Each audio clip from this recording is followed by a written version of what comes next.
see my good friends Joan and her lovely daughter. Joan was with me and John when I was in Emerald, and she was part of the congregation, and it was good to see her here. I haven't seen her for quite a while because of illness, and it's good to see her. Just while I'm talking, if anybody wants to get their sunglasses on, it's okay. I know this shirt is very bright, but I like it. Is it a peaceful colour? Okay. Well, I felt peaceful when I put it on. Other people started saying, boy, that's bright. Okay. It's not bright? It's very Spanish. Spanish? Okay. You can do a flamenco to that one. You're the best one. We're ready to take up the collection for the new PA system now. Okay. Mark is working on it. It's dead. Marco's working on it. The battery's dead and let's hang on. Let me close the battery. We're going to call it the PA Lazarus, are we? So just for Joan and anybody who is just visiting for the day, we do have lunch straight after this, so stick around. Don't be bashful if you haven't brought anything or if you don't think you have enough to contribute. There's always plenty to eat, and good fellowship, good company, good place to ask a lot of questions, good place to open up your Bible and have a look at the things that have been discussed and have a look at the other things that you want to discuss. This is the place to do it. It is a safe environment, and it will not be ridiculed, and we'll be the first people to tell you that we don't know everything, but we're willing to open up and look. We're willing to open up and look. Don't know what's happened.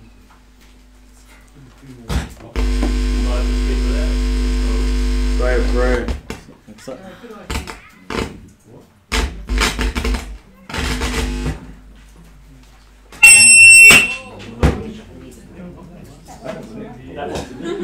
Quite a range of noises.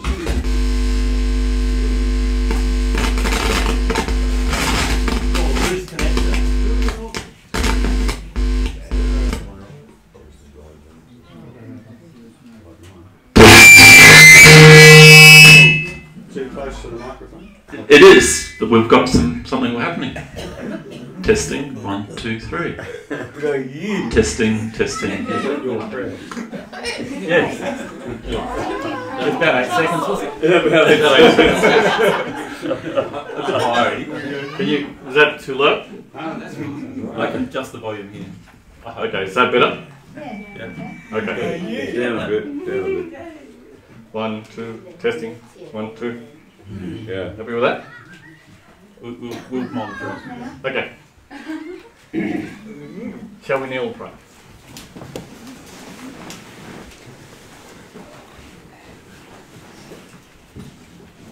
Gracious Heavenly Father, Lord, what a joy it is to be here, to be in your presence, to know that your Spirit is here, that you are guiding us, that you are teaching us, that you are protecting us. Lord, we are so thankful that you continue to persevere with us. I'm thankful that you continue to persevere with me. Lord, I pray that you will once again hide me behind the cross and speak through me.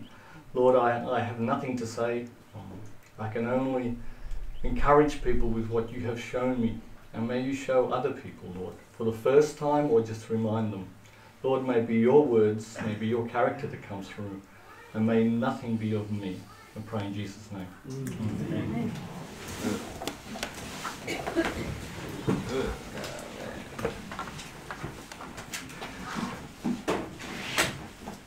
So I have a series of presentations, one of which I'll be presenting today. And it's a bit thought-provoking, and I hope it is thought-provoking. It is a bit challenging, and I hope it is a bit challenging. I've done my research, and I've looked through Ellen White, and I've looked through the Bible, and various writers. And because of my reading, this is again how God has blessed me. And I pray that this is a blessing to you, to all of you. The theme is going to be about taking God's work into our own hands. Taking God's work into our own hands. Isn't that a good thing? Are you sure it's a good thing? Didn't work for Abraham. We'll see. We'll continue. we'll be looking at several aspects, biblical aspects of what happened in the time of Israel when they took God's work into their own hands. And we'll be ending up sometime down the future, I'm not quite sure, with the third one, what has happened to us when we have taken God's work into our own hands. Have God been helping us, or have we been helping God? That's an interesting question, isn't it? Have we been helping God, or has God been helping us? I was just telling Craig, and I was telling Colin and Pastor Adrian, that I just sat there this morning, listened to my brother Colin, and I was just, bang, I was just hit. Colin was just saying exactly the same things that I've been impressed with.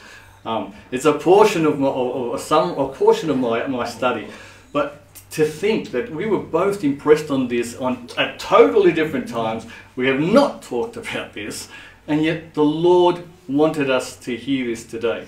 How many witnesses have we got? 2. So it is important. It's important. How does Colin start his meetings in the morning? Where did we go to? Luke 24, verse 44. And what does that say? Colin, would you like to read it, or do you remember it? Not yet. Not yet. Okay. Bringing Moses Remember the last and prophets, spake unto them all things concerning himself, and the Psalms concerning him. The last bit's quite All right.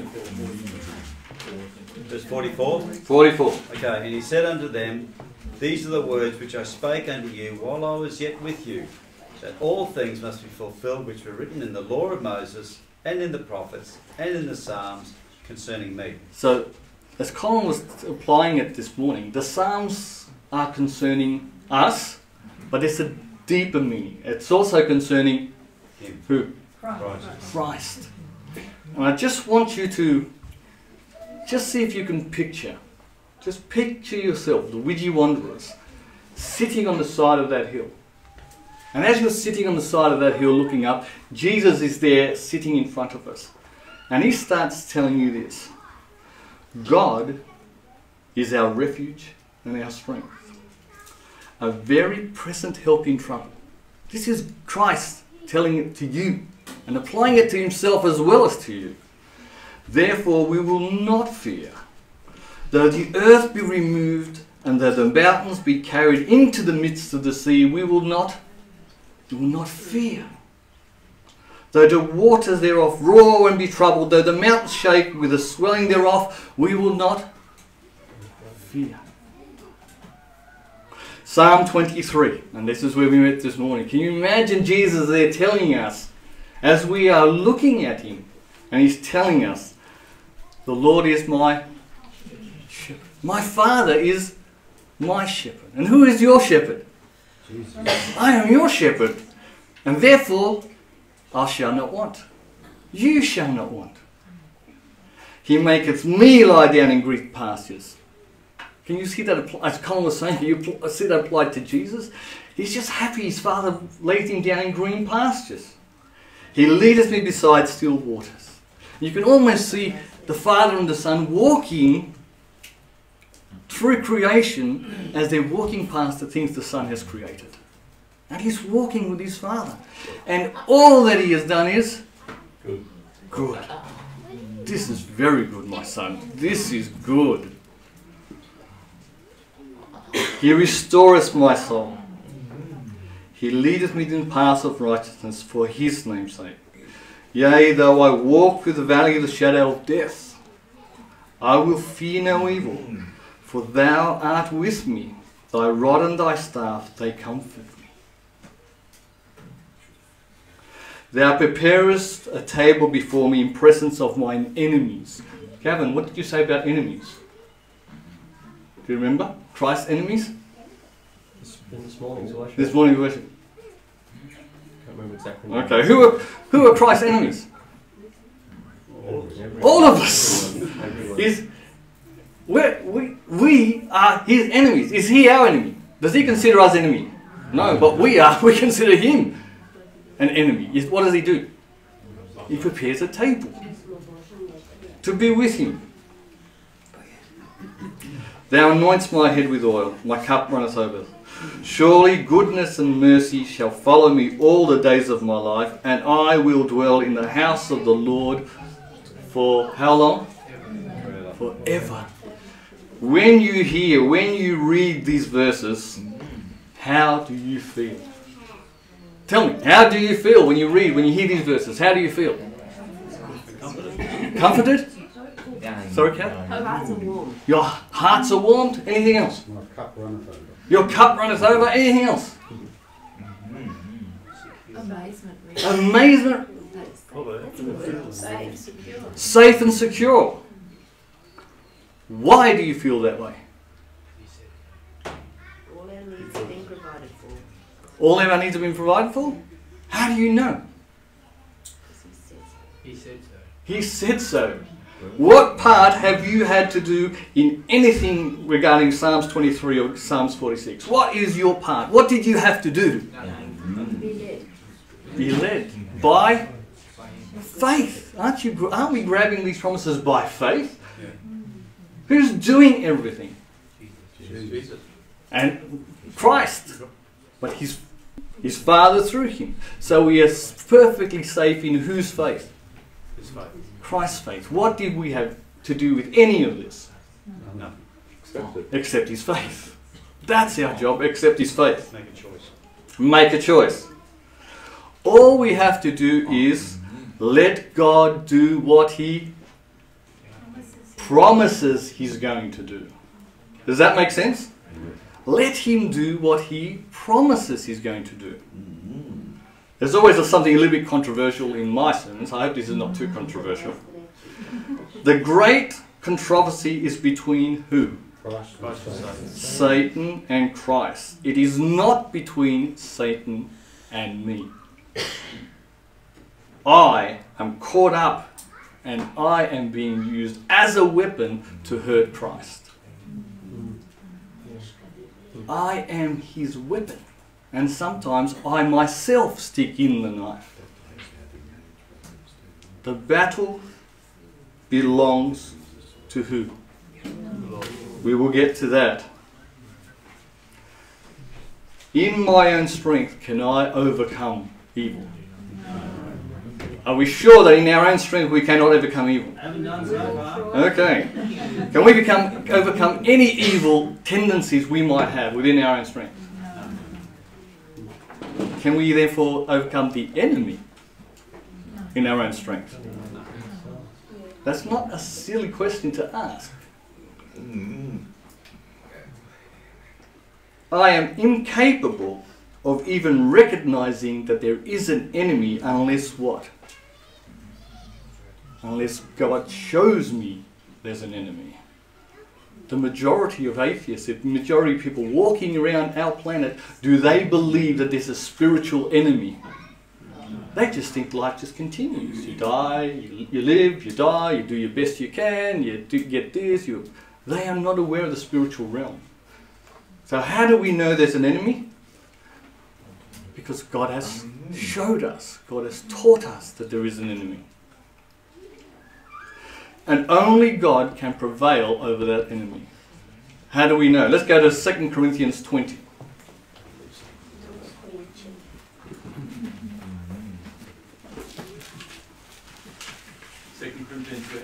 Corinthians 20, verse 15. If somebody would like to read that.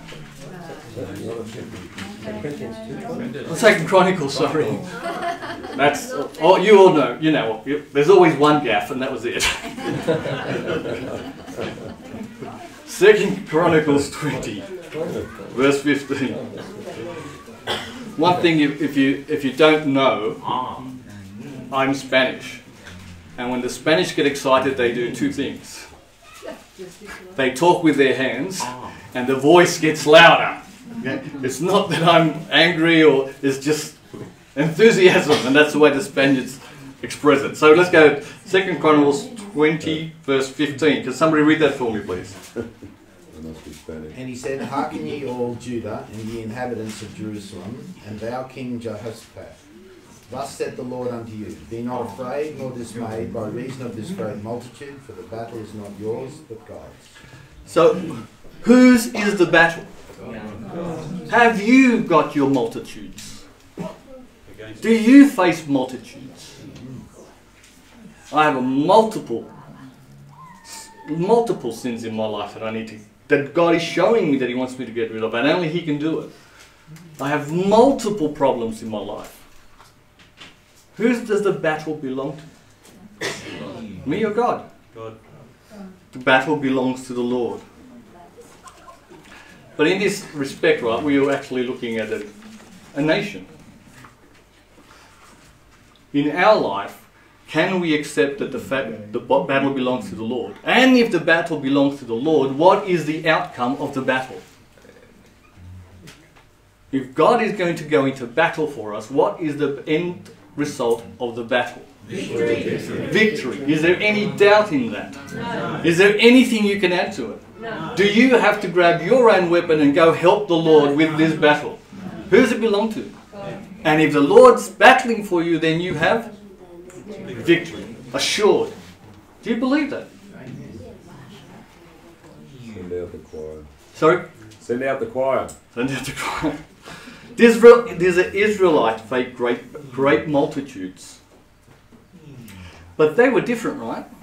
They were actually facing physical multitudes that were coming at them with one purpose. And what was that purpose? To destroy them. So that's different, right? The way I used to think is God helped them.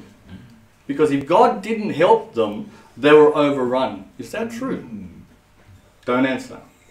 You can almost see a picture, and I can almost see a picture of God looking down, and he's on a flame, and I'm getting this pictorial from a song that I used to sing a lot. And you almost see God there, a flame over Moses. And you can see the Israelites before him, and you can see the enemy rushing towards them. And the Israelites grab their swords and they go into battle with their swords raised, and the Lord is just going, giving them all this power to overcome. Is that the imagery you get sometimes? And He's given them all this power to overcome, and they're racing with their swords. God on our side and a sword at our hands. That's the way we prevailed. That's the way the Israelites prevailed. The Lord on our side and the sword in our hand. Well, so much for the character of God. And I am deeply in love with the character of God. I am deeply in love with it. We're going to have a quick look at Exodus. Before we do, I'm going to ask you two questions. Had God prepared a leader to take them out of Israel? Did God prepare a leader to take them out of Israel? Are you sure? Sorry? Out of Egypt to Israel. Yes. Did God prepare a leader? Who was he? Moses. And what was his qualifications? I'll tell you his qualifications. Sir John Monash. Who's ever heard of Sir John Monash? Yep. Sir John Monash was a... General. Yeah. Notice the similarities. Sir John Monash was a civil engineer who went to World War I, and he worked from the basis of officers all the way to being the head of the Australian forces during World War I. He was so good that the British gave them their forces for him to take over. His strategies were so great that he predicted one battle in particular that he said it would take this amount of time before the enemy would surrender. And he was out by 8 minutes. Wow. Is that 8 minutes again? 8 minutes, no, not 8 seconds, 8 minutes.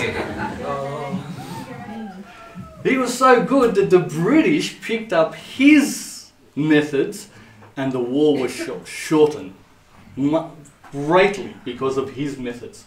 He was a great engineer, worldly, and a good general, worldly. Why did I bring John Monash into it? John Monash, when he came to Australia, could have been the next Prime Minister of Australia. The troops and their family loved him so much that if he would have gone for Parliament, he would have been voted in. And if they wouldn't let him go for Parliament, the Australian troops would have raised up and put him into Parliament. He had nothing to do with it. He just went, the war was finished, he went back to his civil engineer's jobs, and he started building bridges, 12 of which are still there in Victoria in several places. And Monash University. Monash University is named after him. Okay? So why do I bring him? If ever there was a person trained to lead the captives out of Egypt, it was Moses. Why? At the court of Pharaoh, Moses received the highest civil and military training. Oh, what a coincidence, isn't it? Monash civil and military training. The monarch had determined, who is the monarch of Egypt? Pharaoh had determined to make his adopted grandson his successor on the throne. And the youth was educated to the highest station. And Moses was learned in all the wisdom of the Egyptians and was mighty in word and deed, Acts 7:22. His ability as a military leader made him a favourite with the armies of Egypt. That is significant. And he was generally regarded as a remarkable character. Can you see the training that Moses is getting? You see how God has put him in the right place, the right man for the right spot? He's been trained. Satan had been defeated in his purpose. What was Satan's purpose when Moses was born? To kill him. Satan had been defeated in his purpose. The very decree commanding the Hebrew children to death had been overruled by God for training and educating the future leader of his people. There you have it. Right? God sent Moses aside so he could be trained and educated as a future leader of his people. And where was he educated? Egypt. And what did he learn? Civil and military training. No doubt he would have learned politics in Pharaoh's hierarchy. They would have been trained towards that. Diplomacy. So he was being trained. Can you see God's hand in this? The elders of Israel were taught by angels that the time for their deliverance was near, and that Moses was the man whom God had employed to accomplish this work. Can you see the Israelites, the leaders? They were seeing Moses being trained in civil and military training. He was going to take them out. They looked at Moses and saying, the Lord has got his hand on this guy. He has been trained to take us out. And not only that, angels instructed Moses also that Jehovah had chosen him to break the bondage of his people. So if you're being trained in civil, military and political matters, and the angel is telling you that Jehovah has chosen you to break the bondage of this people, what do you suppose your job is going to be? What's your job going to be? His bondage of his people. He, supposing that they were to obtain their freedom by force of arms, expected to lead the Hebrew host against the armies of Egypt in war. He was being trained to take, he thought he was being taken to Hebrews to train them and to go to war with the Egyptians. Can you see this? Can you see that's just a logical step? And if you were in Egypt and you were watching what's happening to Moses, you would be thinking, this is a logical step. He has been trained for this.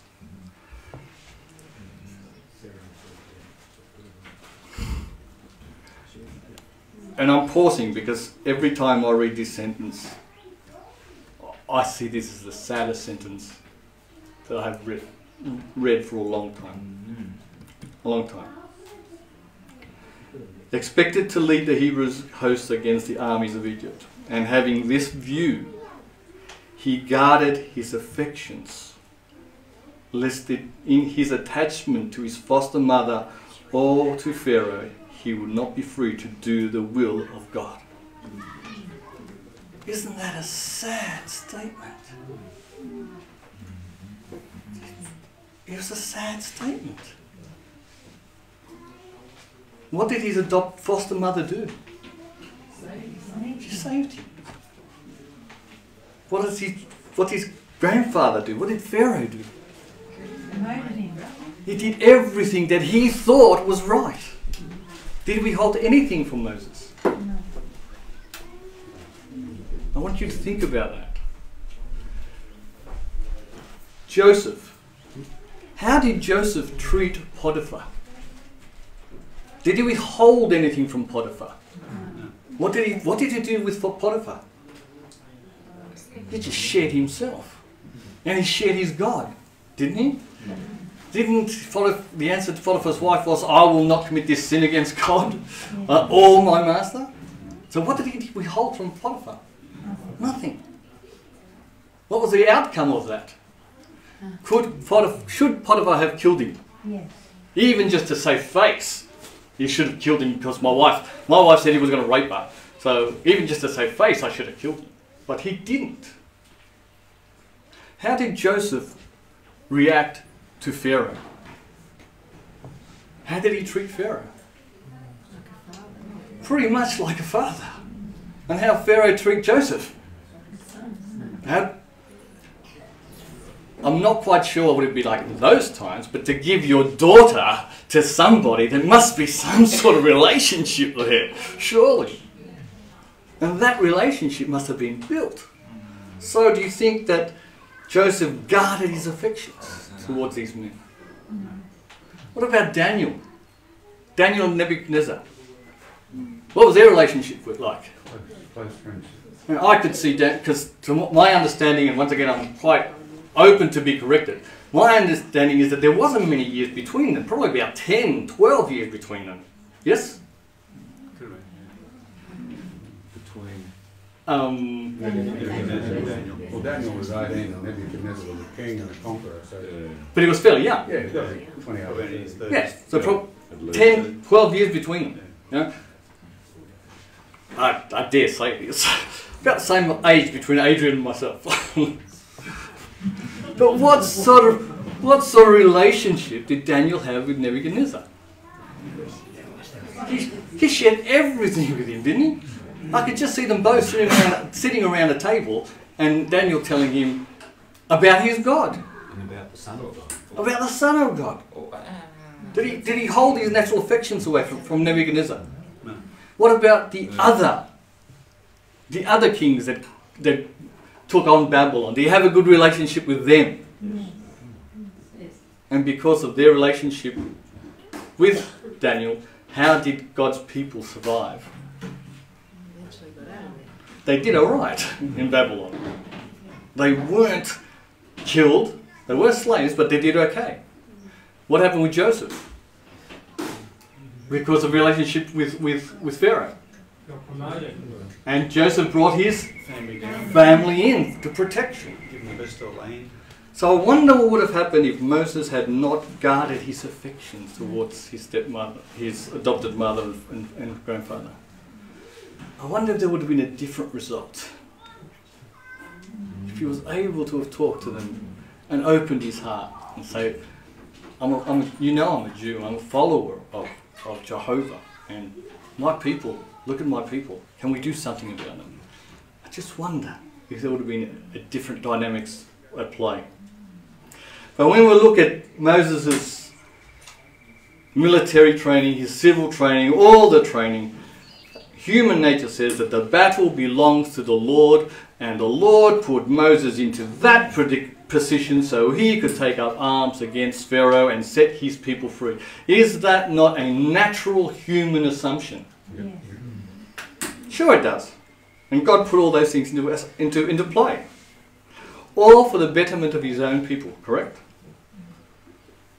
There is a difference between worldly educating a leader and a leader educated by God. Yes or no? God The very decree condemning the Hebrew children to death had been overruled by God for training and educating of the future leader of his people. Where did that education and training take place? In the wilderness with sheep. In the desert. Not in the courts of Pharaoh. If he would have been trained, to do it, he would have already been trained to do it. It took God 40 years to get that training out of him. But sometimes you can see that it comes up a little bit, like in all of us. It just rears its ugly head and all of a sudden it goes back down. But you can just see it there a little bit. So for 40 years, God trained him in the desert. Did Moses go back to the courts of Pharaoh? Did he go back to the courts of Pharaoh? Yes. Moses comes back to the courts of Pharaoh and he's not wearing any jewelry. He's not wearing any armour. He has no army behind him. He's just a shepherd. That's all he is. After all his training, after all the battles, he is a shepherd. Because the battle belongs to, not by might, not by my Spirit. Let's move on a little bit. So were the Egyptians to leave Egypt? Were the Egyptians to leave Egypt? Israelites. Sorry, the Israelites. Were the Israelites to leave Egypt? Yes. Did God want them to leave Egypt? Yes. Yes? What part did they play in getting out of Egypt? Did they pick up a sword? No. Did they riot in the streets? No. Nothing. They did nothing? Not even a protest. Not even what? A protest? Not even a protest? Didn't even hearken unto Moses. I implore you to read this book, God's Strange Act. That will help a lot with what happened in Egypt. But yeah, they left Egypt. And what part did they play in it? They chose to go. By faith, they walked out. Whose faith? The faith of Jesus. The faith of Jesus. They walked out by faith. When they left Egypt, what did they take?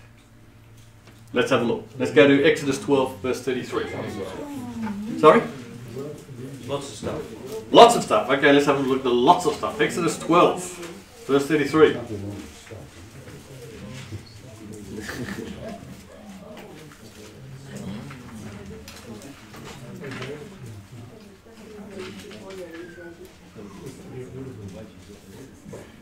I've just asked my beautiful wife if she could get me a glass of water, please, or bottle. Oh, thank you. Thank you. Thank you, sister. Somebody like to read Exodus 12 and start at verse 33.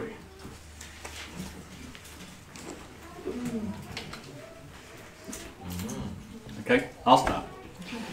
And the Egyptians were urgent upon the people, that they might send them out of the land in haste. For they said, We be all dead men. And the people took their dough before it was leavened, their needling troughs being bound up in their clothes upon their shoulders, and the children of Israel did according to the word of Moses. And they borrowed of the Egyptians jewelry of silver, jewels of gold, and raiment. Let's have a look at that word borrowed. Is that a nice word, borrowed? Wonder why they use borrowed to do that. Sorry? What's the definition of borrow? Any bloke who has a shed and the next door neighbour says, Can I borrow your drill? Knows exactly what's going to happen. You're never going to get it back if you go chasing after it. Borrowed is a very strange word. You actually found that it's H7592, and one of the definitions is demanded of the Egyptians jewels of silver, jewels of gold, and raiment. There's no borrowing involved there. Why were they so brazen that they thought that they could do this? Underpaid wages. It's like long service leave. Verse 36. And the Lord gave the people favour in the sight of the Egyptians, so that they lent unto them such thing as they required, and they spoiled the Egyptians. So what did they take with them? Everything. What? Define everything. Everything's a big word. Define everything. Gold, jewels, silver, what is it? Clothing. Goods and chattels. Goods and chattels. Swords. Flocks, herds. They did. Sorry? They would have. Flocks and herds. Flocks and herds. Truck, carts to carry it on. Okay. Their own sheep, their own goats, their own cattle, their own children, their own people. Pastor Adrian said an interesting word because he knows where I'm heading for this. Okay, what was the one thing that they were not given? Weapons. Weapons. They were not given weapons. Did you read anywhere they were given weapons? Imagine the Egyptians giving weapons to over 1.5 million slaves who were angry at you. Would you do that? No. The only reason you would do that is if what? You were very depressed. You were very depressed, or God said to you, do it. Then you would do it. Do you see that? There is no weapons. There's a reason why there's no weapons. Well, the gold and silver is appeasement, because we be dead men. Let's give it to them. This is, sorry, my quote for the reading of Moses comes from Patriarchs and Prophets, page 245. This is from Patriarchs and Prophets, page 282. They had little knowledge of God and little faith in Him, and they would have become terrified and disheartened. They were unarmed and unaccustomed to war. Their spirits were depressed by their long bondage, and they were embarked with women and children, flocks and herds. In leading them by the way of the Red Sea, the Lord revealed Himself as a God of compassion and as well as judgment. So can we clearly says that Ellen White says that they were unarmed and unaccustomed to war.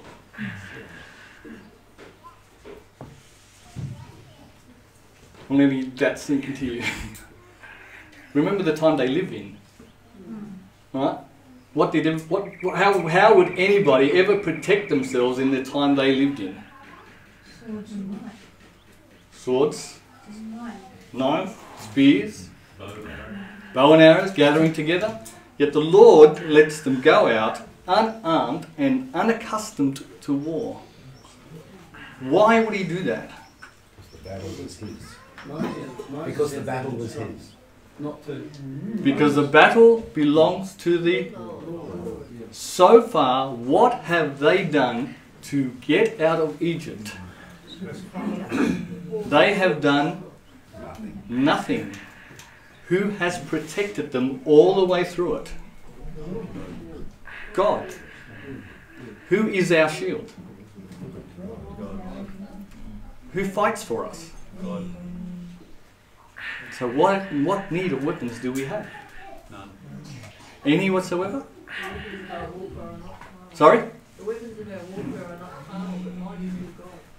Sword of the Spirit. The sword of the Spirit. They did keep the Passover though. Yes. Yes. They do. So, you know, that was like a protection on itself, on its own. Yes. Yep. And all those things lead into it. But I want to get across that no weapons left Egypt in their hands. And that's important. It took them 3 days to get to the Red Sea. Let's go back to... I'll read Psalms 37 verse 7. The angel of the Lord encompasses around them that fear Him and delivers them. Do we have to deliver ourselves? Who delivers us? The angel of the Lord encompasses around us. Who delivers us? Jesus. It took them 3 days to get to the Red Sea. God covered their escape. And I stand to be corrected again, but I cannot see a single death from Egypt to the Red Sea on either side. the Egyptians were home, the Israelites were on the march, and you read of no deaths in the process. When they were at the Red Sea, they saw the Egyptians coming. If you were at the Red Sea and you saw the Egyptians coming, what is your first thought? We don't have weapons and they I'm dead. What's your next thought? yeah, they've got weapons and we don't. Yeah. So why have you brought us here? Why didn't you just kill us in Egypt? So we're dead. Because our normal reaction to that danger is flight or fight. You've got the river behind you. There's nowhere you can run. So your only option is to fight, and we have no weapons. You've brought us here to die. Not even any shields. Not even any shields. How do we protect ourselves? How do I protect my wife? How do I protect my children? What do I do? And what does the Lord do? He steps in and he saves them. If you can grab the Red Sea crossing by Reuben, excellent. That really has a good explanation regarding the crossing. But I'm not going to deal with the crossing. I'm going to deal with the fact that God intervened. When they crossed the Red Sea, they saw God's grace and protection. Because they allowed God to do what? They used faith and allowed God to do what? Protect them. Your protection is in going across the sea. I'll take care of you. I'll protect you all the way through. That would take a lot of faith. To see the ocean beside you. To see the chariots behind you. But they had to allow God to do what he said he was going to do. He was going to protect them. And they allowed him to do so. Pharaoh chased after the Israelites. Why did he chase after the Israelites? He regretted letting them go. Sorry, Debbie? He regretted letting them go. He regretted letting them go. Why did he regret them letting them go? Lost his workforce. Workforce. He wanted his gold back. He wanted his gold back. All that is correct. I'd just like to put another wood into the fire. He needed to save face. Because leadership, that type of leadership, that type of kingship, that type of pharaohship required people to respect you. And he needed to save face. And he did everything against God told him to do. He said, let my people go. And Pharaoh said, no, I'm bringing them back. And God's protection was taken away.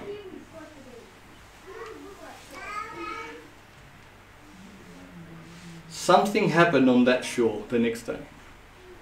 Something very, very poignant. The Israelites were able to see what happened when the Lord is rejected as a protector. Where did they see that? In the Egyptians.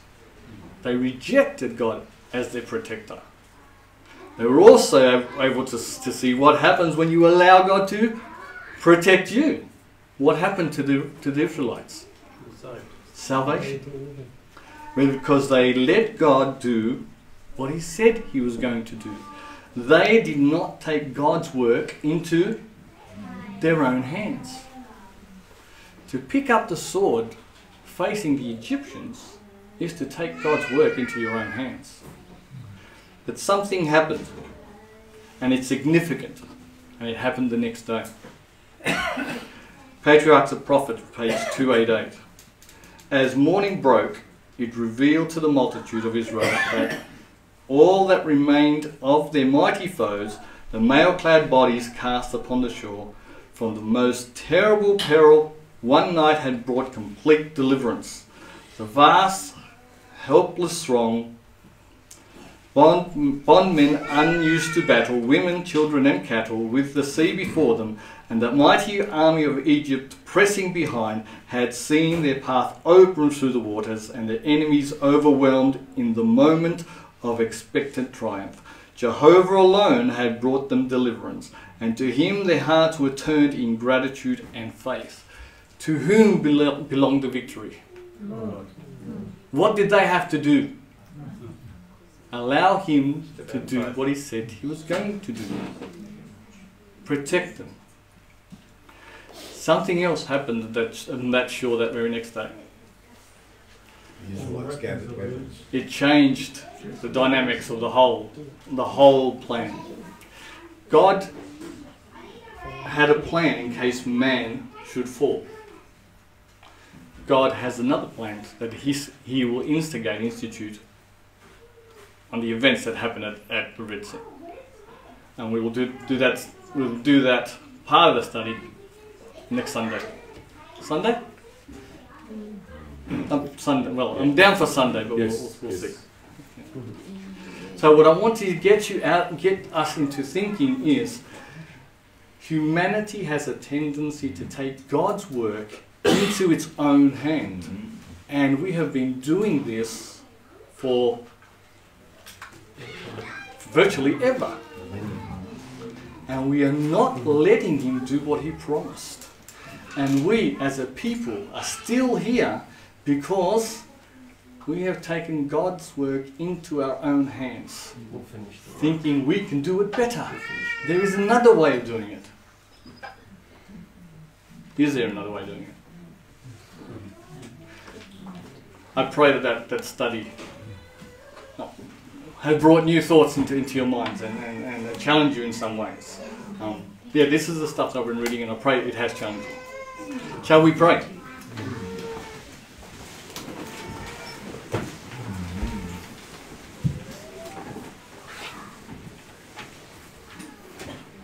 Gracious Heavenly Father, Lord, once again we thank you for your grace and for your mercy.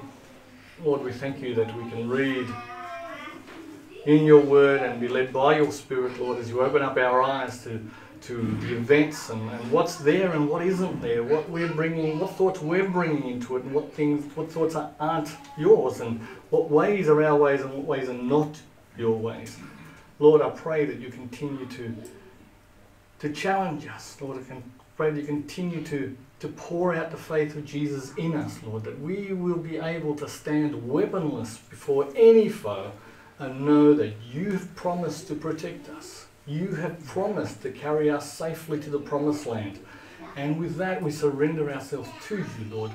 May you teach us that we are powerless, we have no strength, and everything we have comes from you.